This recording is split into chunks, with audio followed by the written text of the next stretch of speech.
নমস্কাৰ আজি আপোনালোকলৈ মই অসমীয়াৰ দ্বিতীয় পাঠটো লৈ আহিছোঁ তাৰ ভিতৰত প্ৰথম প্ৰশ্নটো হৈছে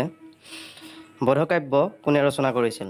উত্তৰ ৰাম সৰস্বতী জনজাতীয় জীৱনক লৈ ৰচনা কৰা প্ৰথম অসমীয়া উপন্যাসখনৰ নাম কি উত্তৰ মিৰি জীয়ৰী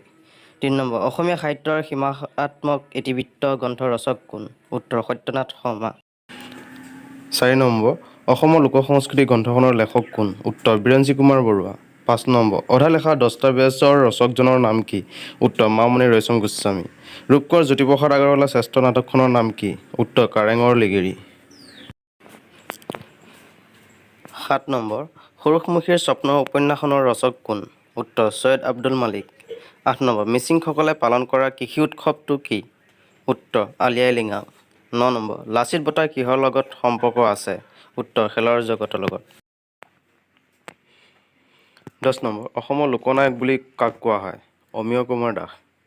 ১১ নম্বৰ অসমৰ আইতা বুলি কাক কোৱা হয় নলিনীবালা দেৱী